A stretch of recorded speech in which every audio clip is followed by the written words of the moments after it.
welcome and hello. I was in the middle of acknowledging the region.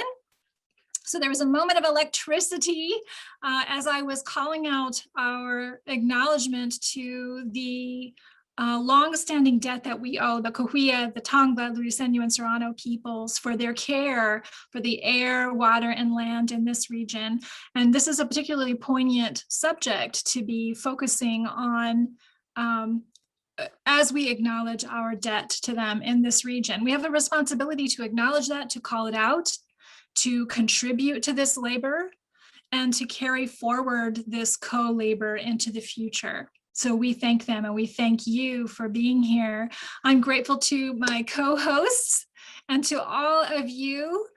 We're grateful to the Palm Desert partners for your material, emotional, and physical support of the center. We're grateful to the Osher Lifelong Learning members for your commitment to intellectual life of the mind and for a lifetime of learning. If you are interested in this topic, which I think you are if you've hung with us past our exciting beginning here, then you might be interested in another event coming up on April 6th. We have a series called Science Fiction and the first installment will be Science Fiction and Climate Crisis.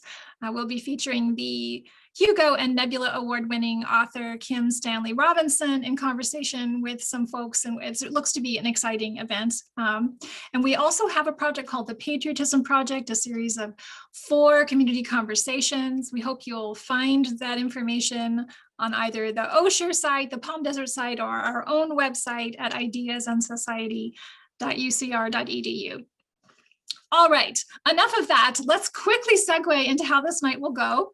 We are going to transition to 2 folks. Hopefully they're also going to be here with us. We have 2 faculty members from the campus here to present their views on pivotal moments in environmental history.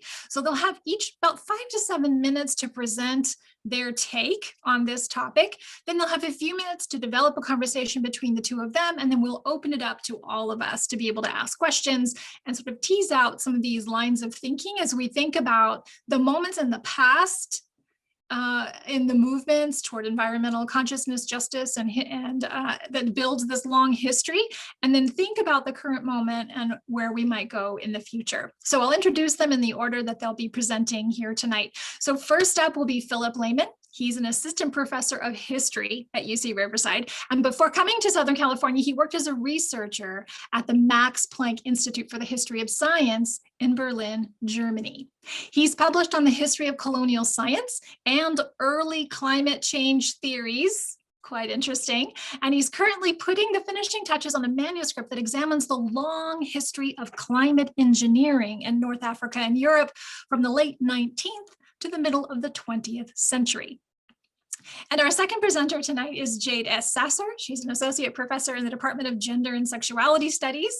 And her work explores how environmental problems, such as climate change and toxic exposures, intersects with women's bodies, women's health, rights, and reproduction. Her first book on infertile ground, population control, and women's rights in the era of climate change was published in 2018 by NYU Press, and she's currently engaged in several research projects on the intersections of climate justice activism, energy access, and environmental emotions.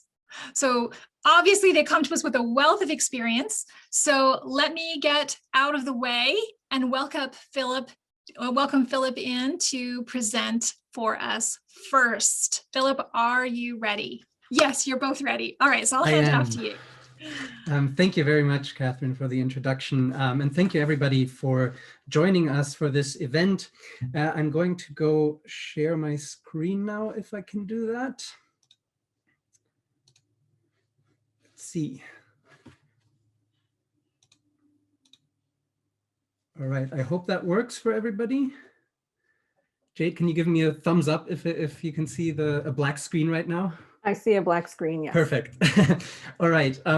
So I think Jade and we picked very different pivotal moments in the history of the environment or the history of environmental science, environmental activism, and I would love to hear also from the audience afterwards what you would pick as your most pivotal or one of the most pivotal moments in environmental history. I would like to start my very short talk today with a picture that most of you have seen probably in one context or another. It is the blue marble photograph taken from aboard the Apollo 17 spacecraft in 1972. And it has become an iconic image for the environmental movement, and it has become a symbol of both the interconnectedness but also the fragility of the Earth, a small blue planet floating in the vastness of space. But that is not what I want to talk about today. Instead, I would like to show that both a global perspective and a sense of environmental precariousness or environmental crises were there long before 1972 and even before the 20th century. And one could identify a number of different events and developments in that history of global environmental consciousness, but the one that I have chosen today is, I think, one of the most important ones, but also one of the maybe most forgotten or least known ones. And so I will take you here, which despite appearances are not the mountains surrounding Palm Springs, but rather mountains in the Libyan desert, which is one of the driest parts of the Sahara in North Africa.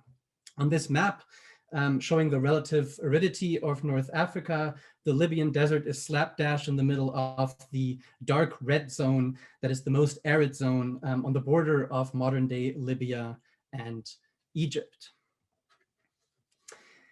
And the Libyan desert was also a waypoint on the travels of this man here with the impressive facial hair. His name is Heinrich Barth, a German geographer in the pay of the British government, and thus a kind of standard example of a 19th century explorer. And I won't go into the details of his travels here, except to say that he was later celebrated in Europe as the discoverer of rock carvings and paintings in the Libyan desert. And these rock paintings were this is one example of them, often portraying human hunters and large mammals, which had been, and these rock paintings had been preserved by the arid climates of the desert. And I say that Barth was celebrated as the discoverer of these images because, of course, the story was much more complicated and much more colonial than that. On his travels in the 1850s, Barth had been taking notes about all kinds of geological, biological, and ethnographic information on his travels. And it was, in fact, his North African guides, seasoned caravan travelers who already knew about the rock art and led Heinrich Barth and the other European travel companions to these rock paintings and rock carvings. And Barth then copied these paintings into his notebook, and he wrote some lines at this point about the evidence that these paintings, these images provided about drastic environmental changes that must have happened and that had changed the climatic conditions in the Sahara. After all, Barth was at this point standing in one of the most arid spots in the Sahara, and he was looking at hunting scenes portraying thriving human societies and wildlife and also domesticated animals. In one case, so you see another example here, and in one case that was made famous then by The English Patient, the novel by Michael Ondaatje, rock art portraying humans swimming, once again, quite a contrast to the climatic conditions of the Libyan desert.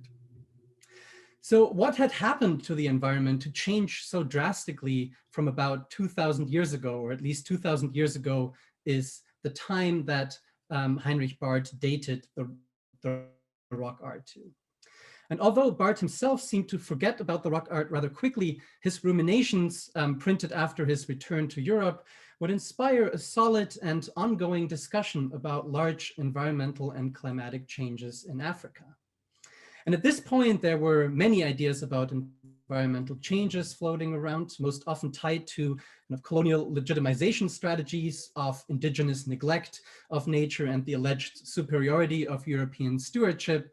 But the discussion that Barth's account inspired was not about local changes brought about by deforestation or grazing animals, but seemed to gesture towards a much larger change, some kind of continental or maybe even a global process with the power to turn vast areas of fertile land into desert, as had happened with the Sahara.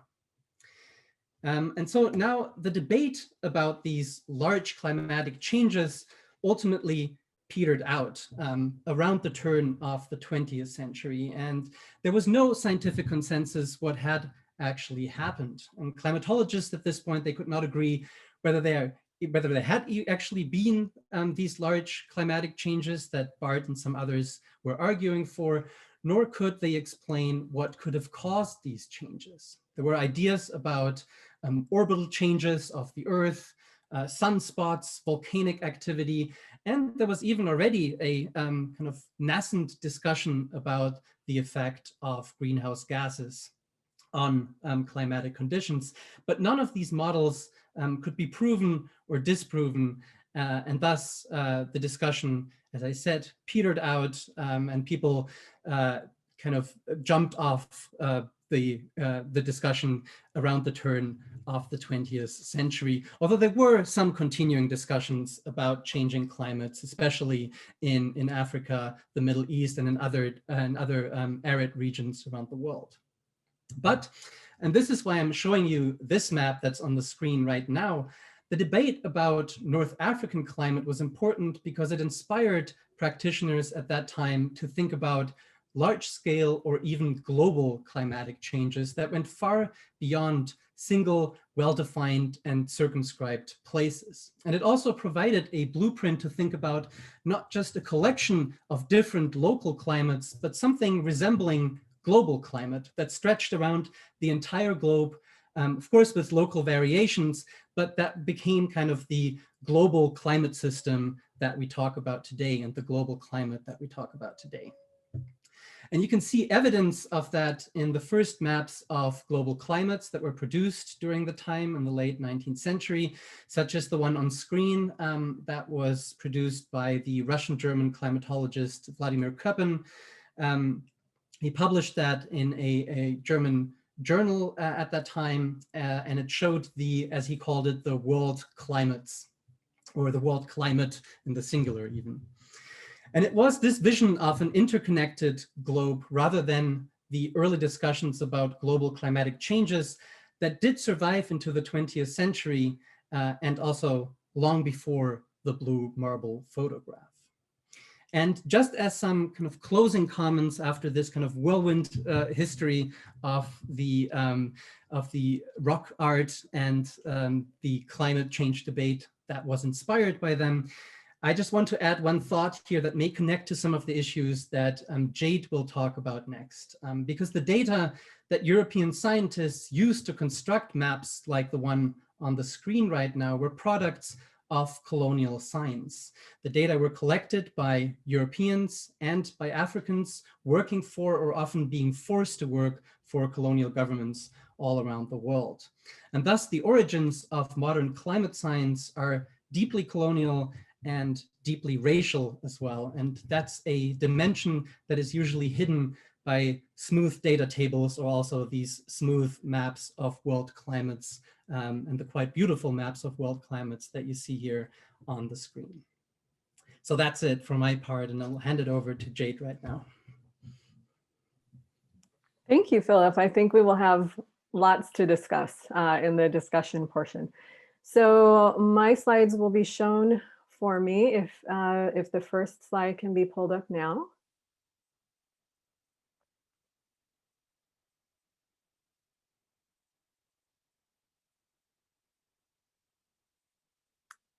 Okay, thank you. So my pivotal moment in environmental history is the moment at which the environmental justice movement started. And I chose this moment for a couple of reasons. The first being, I'm not an environmental historian. However, this moment is the single most important pivotal moment that shapes my work and my engagements around environmentalism, environmental activism, and environmental and climate justice. And it's also a near history that many people are completely unaware of. I think most or probably all of us at this point have heard the term environmental justice. Many people don't know specifically how it is defined, and many people don't know how this sort of framework and movement arose. So I want to give us some brief historical context for that. Okay, so those that are familiar with environmental justice typically point to an event that happened in 1982 when the state of North Carolina announced a plan to move soil that had been heavily contaminated with PCBs, toxic persistent pollutants. They were going to move this soil from 210 miles of state roadside land, and they were going to place this contaminated soil in a landfill in a place called Warren County. Warren County happened to be the county in the state with the highest proportion of Black residents and the second highest proportion of impoverished residents, again, in the entire state. So that decision by the state of North Carolina triggered a wave of protests in the local community, and that's what you see in the slide here. These protests were based on civil rights demonstrating strategies developed in the 50s and 60s. They included things like the kinds of protests that we're familiar with, people carrying signs, picketing, blocking traffic. But here in particular, we see an example of the kind of street theater or performance-based protest strategies in which protesters in the community staged a die-in. So you have people laying in the roadway. They were not only blocking the trucks that were bringing that contaminated soil to be dumped in their community, but they were also doing a performative display of what it would look like for people in this community to die as a result of these toxic wastes being located nearby, contaminating soil and contaminating the water that they relied on. So again, these protests were widespread in this area. It was a rural county, and they resulted in numerous arrests, including the arrest of an American congressman and dozens of other activists who tried to block the trucks. These activists and advocates actually lost their battle. So the state of North Carolina ultimately buried this contaminated soil in the county. But there was a success that came out of this protest, which is that the controversy became well known around the country, and it crystallized the idea that the unevenness of the nation's environmental problems, specifically problems with toxic exposures, had something to do with race and poverty. Now, this was not the first time that communities of color had made that assertion or organized around environmental issues. In the 1960s, Latino farm workers in California, led by Cesar Chavez, fought for workplace rights, including protection from harmful pesticides. In 1967, African-American students in Houston took to the streets to oppose a city garbage dump in their community. And in 1968, residents of West Harlem in New York fought unsuccessfully against a local sewage treatment plant being based in their community. So this was not the first incident, but this Warren County protest marked the first instance in which an environmental protest led by people of color gained widespread national attention. However, I want to argue that this was not the official start of the organized environmental justice movement. That start began a couple of years later. So the year after these protests, the government's General Accounting Office produced a report that confirmed that hazardous waste in 3 states in the Southeast were disproportionately located near Black communities.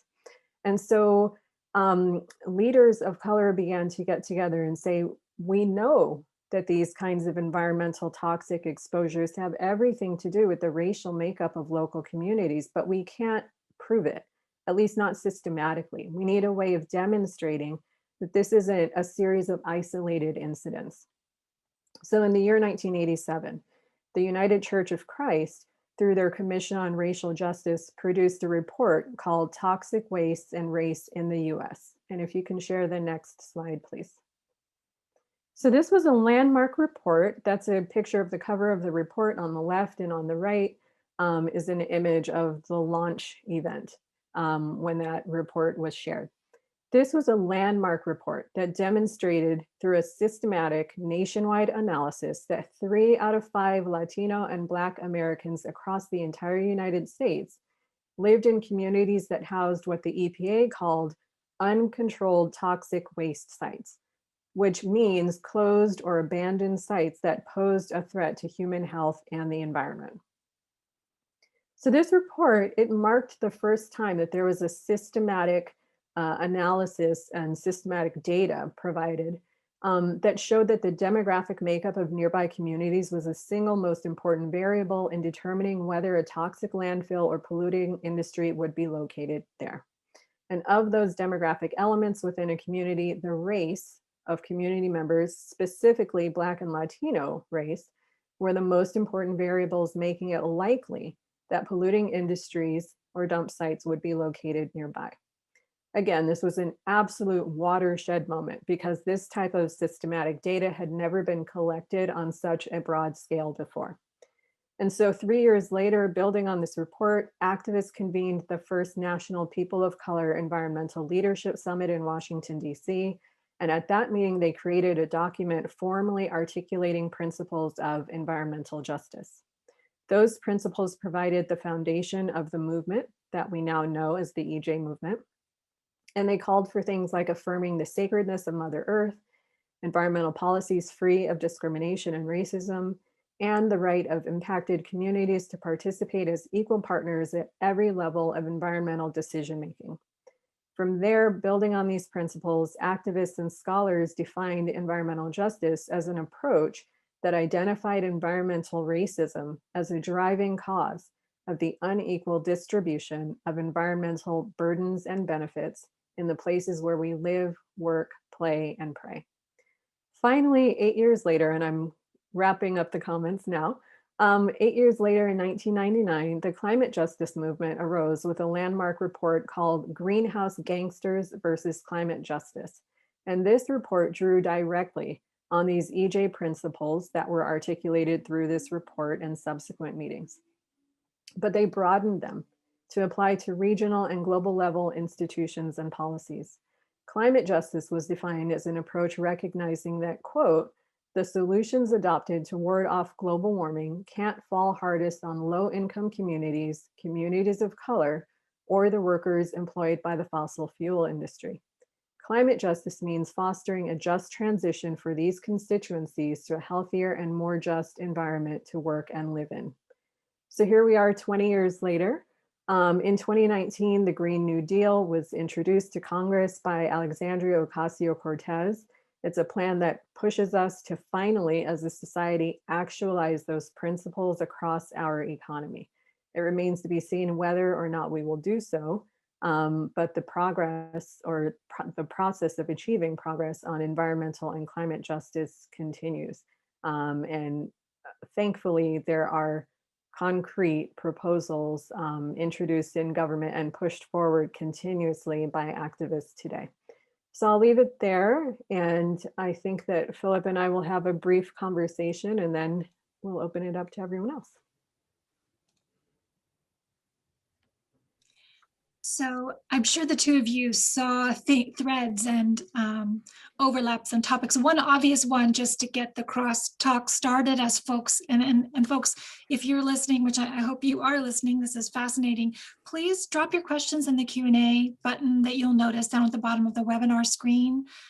You can use the chat for other hellos and goodbyes, but we'll want questions for the panelists to be dropped in that Q&A window. So as you're getting your questions ready, one thing I noticed between the two presentations, and please correct me if I'm not noticing something that I should be noticing, please draw it to my attention. But I noticed, Philip, you and Jade, both of these pivotal moments relied on the kind of reproducible tools of analysis of bureaucracy and government. We have reports and maps, and we have reports coming out, and leveraging those tools, one that, by the way, covers up the work of folks who were primary sources, and on the second hand, attempts to uncover folks who are being harmed by these government actions. So just as a sort of a soft prompt, what is your take on the ways in which your moments, although so disparate and so separated by time, tend to overlap? That's a great question, Catherine. And for me, I actually intentionally chose this moment because there is a way in which the work that was already being done by activists who were drawing attention to the environmental harms being done in their communities, they weren't being taken seriously, and their messages weren't being amplified on the scale at which they could bring about policy change. And so there was a lot of discussion over the decades, starting from the 60s when these kinds of movements began to arise through until the early 80s, in which movement actors said, we know what is happening in our communities. We know that our community members are getting sick. We know that they are disproportionately getting sick and dying compared to members of other kinds of communities who are not dealing with the burden of these kinds of toxic exposures. We know it, but we don't have a way of systematically arguing our case in such a way that policy leaders, government officials, elected representatives, and others will actually pay attention and make policy changes. And so community members reached out to leaders at this particular church, knowing that church leaders had engaged in a variety of different forms of activism, but that they also had the ability to do this research too, and to amplify the research on a broader scale. And so in this instance, the legitimacy of scientific data is what made it possible for environmental justice to move from being a series of claims made by local communities of color to a national movement that was taken seriously by government leaders and the basis for systematic policy change. Yeah, maybe I'm gonna take this kind of into a slightly different direction, because I think this issue of race, of environmental justice is so important, and it's also such an important moment for the academy and for environmental history right now. So I'm an environmental historian. I've attended the large conferences of environmental history over the past 10 years or so. And it has been quite interesting to see how this topic of race, of environmental justice has become much more prominent in the work of a lot of scholars. And I think this is particularly important for environmental history, which has been for a long time seen as, and with some justification, as a field that was dominated by not only white males, but also by white male narratives. So I think this is a really important moment right now for environmental history to kind of take these topics and bring them to the forefront. And I'm also very happy to say that I've been teaching a class in the history department at UCR about the politics of environment. And I've had a lot of really interesting student projects. So they have to do a research project for this class at the end. And I've had some on the Superfund sites that are right here in Riverside County, and that kind of show that these problems of Warren County are still happening today. And you can see that right outside our door if you look closely enough. And then also kind of this term, I had about 20 students in the class, and 5 of them, without me really prompting them, although I may have given them some reading material, chose topics with a very kind of dominant kind of environmental justice dimension. So I think this is kind of really a moment for that. And I'm really happy to see that also in the work of students, of undergraduate students right now. And I think then there's one point, Jade, that you brought up, and that's about scientific data, or scientific reports and the importance of them. And I think this is something that is, that in my research, especially when I'm looking to kind of communicate not only with other historians, but also with kind of a larger public, that I'm often kind of wondering about, because what I'm talking about here is data that were collected in the late 19th century, mostly in colonial contexts. And this, as I say, is a deeply colonial, it's also a deeply kind of racial story that I'm talking about, but these are data that are still being used today in climate models. And you wouldn't know that because usually the data, as I said, come in data tables, or, if you look at IPCC reports or something, you don't even really know where the data is coming from. But this is kind of the metadata that gets lost often in scientific communications, kind of the history behind how were these data actually collected, where are they from, what were the conditions of the collection of these data. And I think this is a story that is also important to talk about. It's a story that's very difficult to get at often because these metadata are often not recorded or not very well recorded. They're in some archives uncategorized, and you have to go and look around for a really long time to even find these and uncover these stories.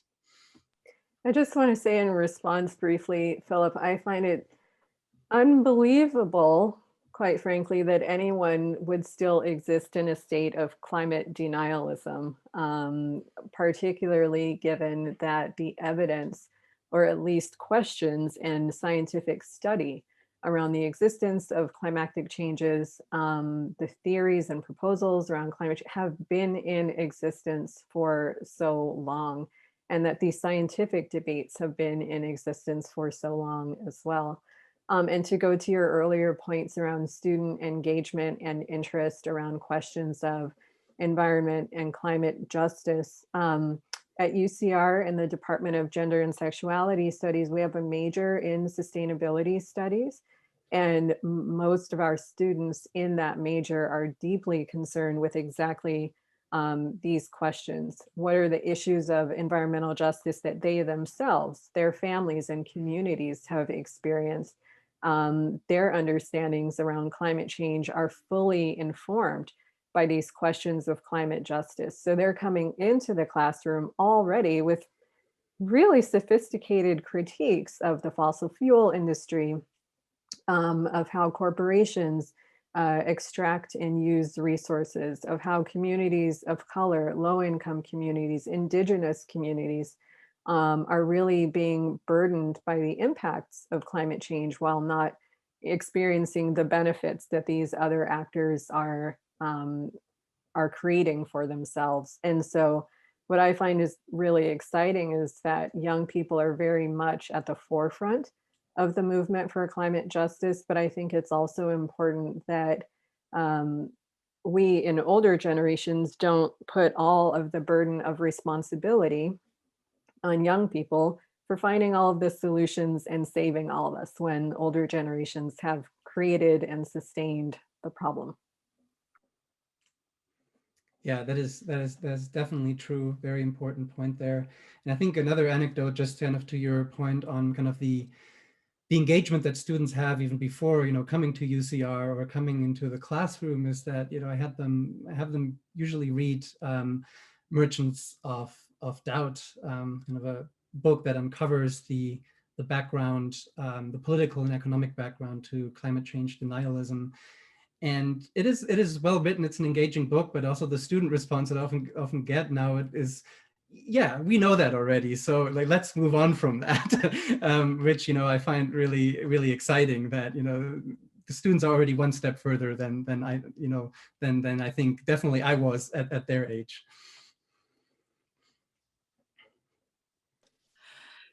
So thank you for that. And I do see we have some questions. Tamara has generously volunteered to handle the questions and answers for us. Tamara, would you like to take the microphone? I will, thank you. And I will have to mute myself as soon as my dog starts barking, just so you know, and hopefully it won't be in the midst of asking the first or any questions. So actually the first one's in the chat, which is totally okay. I found compelling your discussion that much of the early work on climate change in North America relied on coercive colonial tactics by European discoverers. But how did indigenous knowledge of climate change affect, or not, European scientific understanding of long-term climate change in the regions you study?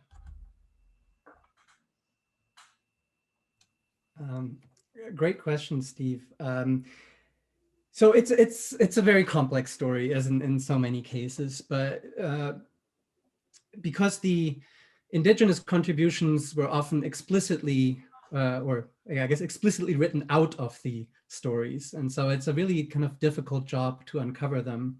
And the longer kind of the 19th century went on, you also see less and less reference to indigenous knowledge appearing in climatological treatises or climatological articles. And I think this was also kind of going along with the kind of general thrust of colonial legitimization attempted by European powers and also by the European scientists that worked in and on Africa to devalue the knowledge of Africans and kind of put European knowledge on a pedestal to kind of have legitimization for the colonial efforts.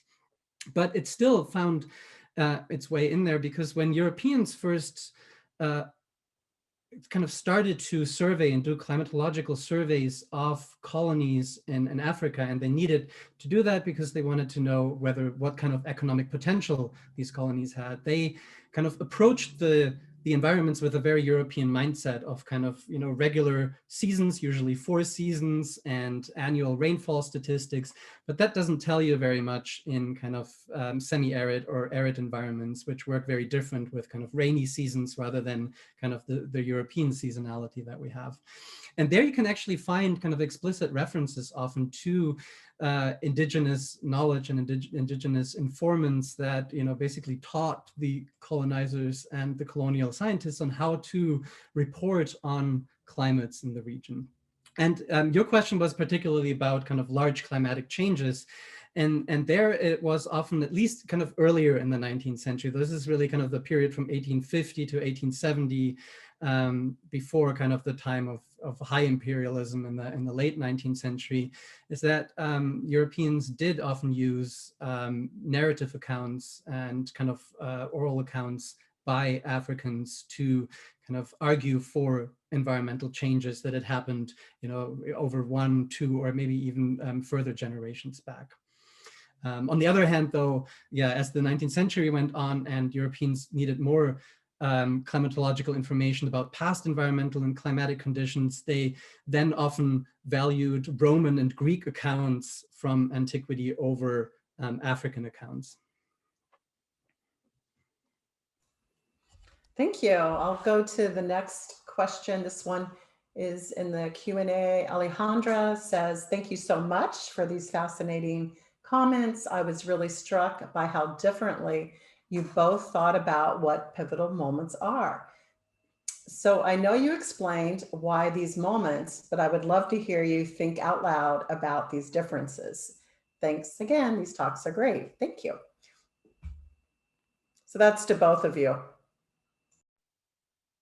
So I think if I understand it correctly, the question is how we think of what constitutes a pivotal moment in and of itself. And I think that for me, it's a great question, because what this history of environmental justice describes or reveals is that there are a series of pivotal moments. And I'm the one who selected one and said this was the pivotal moment for my own reasons, and the reasons being exactly what Philip just described. So the embodied knowledge of these communities of color was available and was being circulated for a number of years, and it was being largely ignored. So why this moment was pivotal for me is because that sort of local embodied knowledge of communities of color was now elevated to a different plane and able to enact change that would reverberate through the decades around the world. There are local environmental justice movements in countries around the world. Climate justice is a global movement, and it would not exist without this organizing and activism in environmental justice.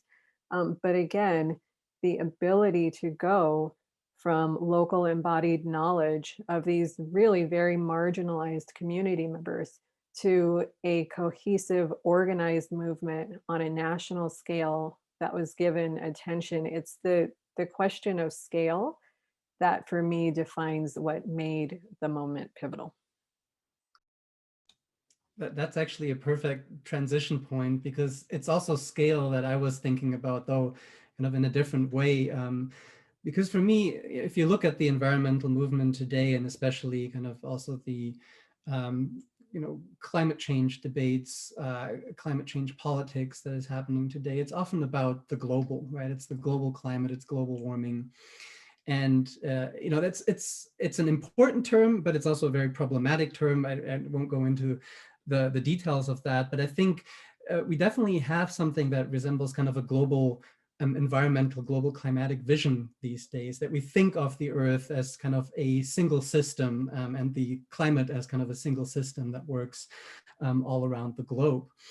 And I think when you usually trace back these histories, and this is why I started with Blue Marble, I think this is usually situated somewhere in the middle of the 20th century, which no doubt was an extremely important moment for that vision to really come to the forefront. But for me, it's always been interesting to kind of think about, well, I think if you go back to the 19th century, there is definitely something there already, and this scaling up is already happening. Not quite as much in the public eye as it then does in the 20th century, but it is a process that has been going on much longer.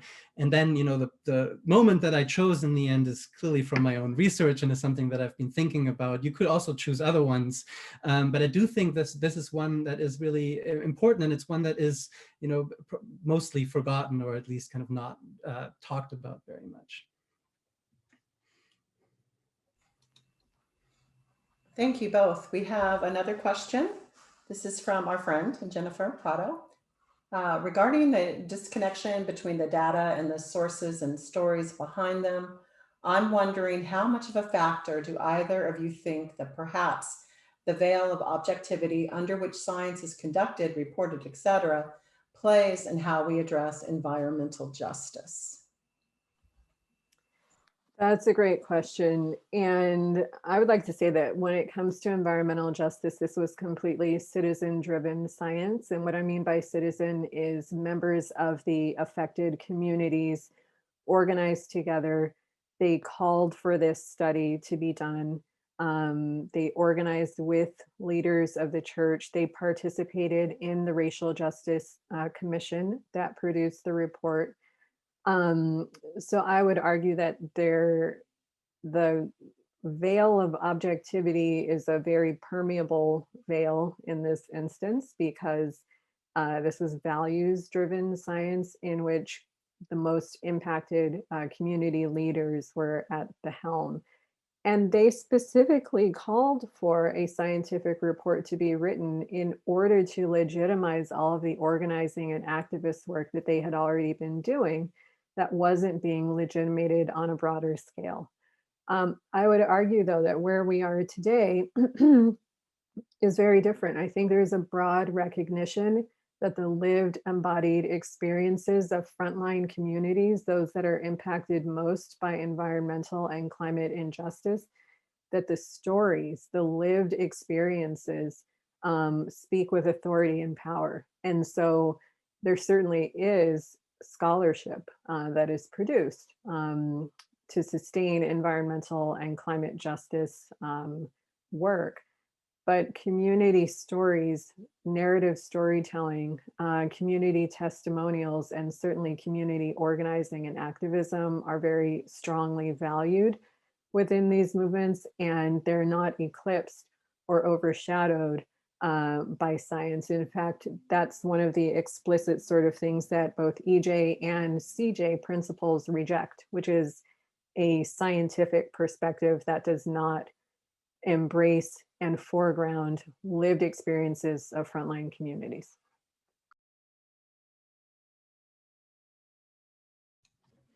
Yeah, that's a really deep question. And I think, the time that I'm working, or my research focuses on the kind of second half of the 19th century, is a really important point to look at there as well, because this is where we have the construction of the kind of disciplines that we know today, the construction of scientific objectivity and the kind of setting of norms of what that would mean. And again, this was done in the context of European science, which was at that point a kind of very colonial science, and it tried to move away from embodied experience at that point, and tried to move away from anything that could be seen as subjective. Although even then, you know, as I said, it apportioned, or it still categorized things differently. As you know, African accounts would be categorized as too subjective to take into account, whereas Roman and Greek accounts would be seen as, for some reason, objective.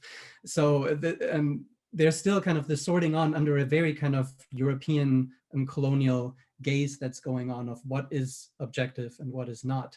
And I think even today, I mean, Jade, you're completely right that there are movements to kind of dismantle this kind of idea of objectivity in science as well, and kind of move towards new models of what scientific validity would mean. But it is difficult to kind of, it's still there. We're still living with the heritage of the late 19th century.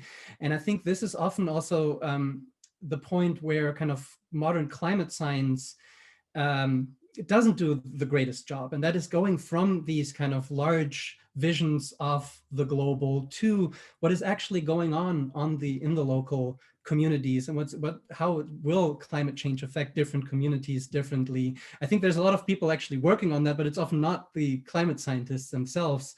And so it would be, and this is kind of what is being done more and more today too, to build these kind of interdisciplinary groups. But there you run into kind of problems of how can, you know, social scientists, humanities scholars, and climate scientists work together. It's a big challenge today still, I think. And yeah, one very important one. Thank you. We have a question from Stephen. Jade, I really enjoyed hearing about your work. This question may come out of left field, but to what extent would you say the US is a leader or a laggard in terms of efforts across the globe to address these issues? To what extent are these movements supported or undermined by the nature of the dominant economic system? I know that is such a broad question, he says, that it cannot be addressed here, but I was just wondering how you sort out these questions. Good luck. Thanks. I would answer that in two ways. I would say that when it comes to activist movements, the US is a leader, particularly around climate justice. So for example, we have a near history of very strong, very engaged youth leadership from the United States participating in global scale climate policy meetings. So every year at the end of the year, there's a meeting called the COP, or Conference of Parties meeting. It's a meeting in which policymakers, government officials, and scientists and activists from around the world come together to discuss progress toward shared climate change policies, progress toward adapting to climate change, toward mitigating climate change. And youth activists from the United States have consistently been at the forefront of pushing forward a climate justice agenda in partnership with youth from other countries around the world. But I think that youth activists from the US have had a longer history of engaging with mentors and older activists here in the US who have developed these frameworks that have circulated to other places. Now that's on the activist scale. The other way that I want to answer is the question of the government scale. The US has always been a laggard on global climate change policy.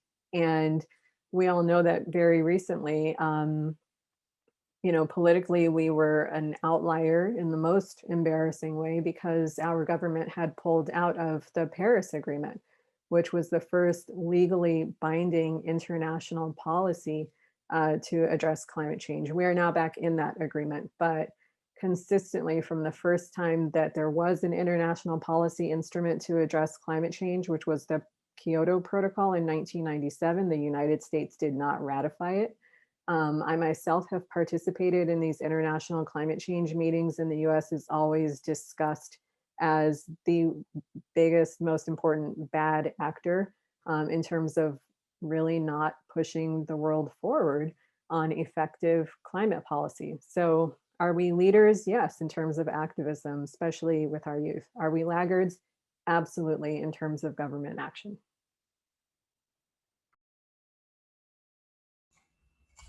Thank you. We're near 7 o'clock. I will ask one final question and then I'll kick it over to Catherine. So we talked a lot about global actions. What are people doing to work toward environmental and climate justice locally in the Inland Empire and at UCR? Well, in the Inland Empire, Philip alluded to this. There's an organization called the Center for Community Action on Environmental Justice. They've been doing environmental justice work for decades now. The organization started with a toxic landfill that was located on up kind of on a hill above a local community called Glen Avon, which is close to Riverside. And during a series of storms, runoff from that toxic site ran into a community. It ran into the streets and yards of a neighborhood, and most disturbingly, it ran into the playground of an elementary school. And so parents and teachers became really concerned with the fact that no one was doing anything about it, and the site that had produced the toxins and dumped them there weren't even acknowledging what they had done. Through activism, that became the first California Superfund site. Their activism continues today. There's a lot of other EJ activism in the Inland Empire. And at UCR, one thing that's going on is that I and others participate in what has just been developed, which is a system-wide UC Center for Climate Justice.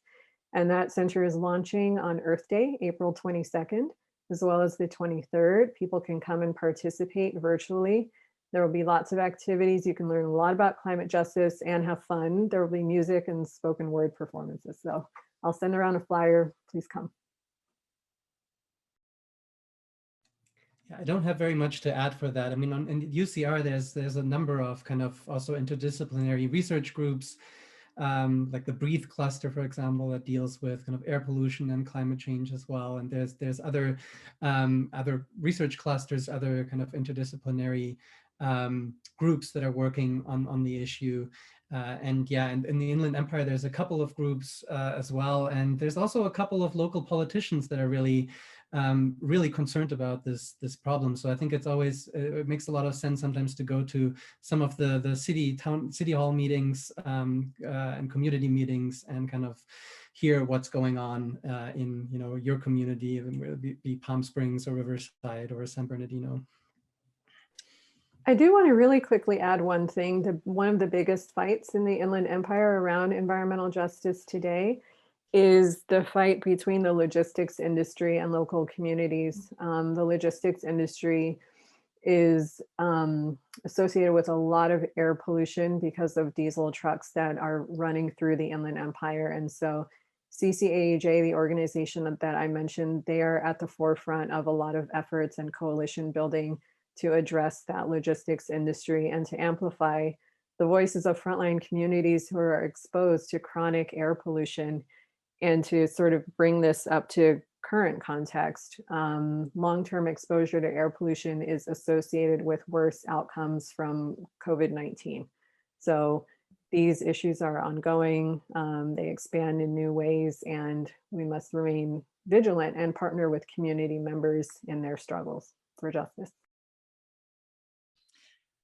So we could keep talking about this, and we should keep talking about this. So I hope that everyone here in this virtual room with us will keep talking about all of these important points that you've raised. I want to ask, by way of segue toward a transition back to folks' lives this evening, away from this event, I want to ask you both to, we've been reflecting on the past, we've talked about issues in the present. I want to ask you to take a little creative leap with me. And Philip, we'll start with you. Imagine yourself forward 100 years, looking back. What do you imagine will be a pivotal moment now? What do you think a pivotal moment that's happening now, or a pivotal opportunity could be? 100 years from now, you're looking back and someone's giving a talk at Palm Desert Center and they say, this is the pivotal moment from 2021 or from this era. How would you respond to that, Phillip? Ooh, that's a difficult one, especially as a historian. I always feel very ill-equipped to answer these questions about the present. We don't like to talk about the present as historians, but I do think kind of the movement, and this is a movement that is very much run by the younger generations for climate justice and environmental justice on kind of a global scale. We really see that kind of these movements that were really national movements have come together and kind of formed as a kind of international or even kind of transnational group, with the help also, of course, of social media and kind of the ease of kind of communicating with one another. And I think that's going to be something that people will look back at and see as a very important kind of also a grassroots moment. I would say, looking back, that what was pivotal about this time, especially 2020, is that it was a year in which a lot of silos were broken down. And what I mean by that is, often before this current moment, people would talk about public health as something separate and distinct from climate change or environmental issues. And I'm hearing more and more people seeing the intersections of the two and the role of racial inequality and racial injustice that permeates both. So for me, I'm excited to see those walls breaking down. I'm excited to hear more people recognizing that public health is not separate and distinct from environmental and climate injustice, and neither are separate and distinct from racial and social inequality. And hopefully we can have better integrated policies, because we're having more comprehensive, integrated kinds of discussions. May it be so. And may we all be motivated and aware to do our part. So thank you both. It's been a pleasure to host you, a pleasure to listen to your research and to your reasons, and to think these thoughts alongside you and everyone who joined us for the event. Thank you all. Please stay connected, stay informed, and we hope to see you again at future events at Palm Desert Center, at your meetings with the Osher Lifelong Learning Institute, or through the events at the Center for Ideas in Society. So long, everyone. Thank you for being with us. Be safe, be well, and we hope to see you again soon. Bye-bye now.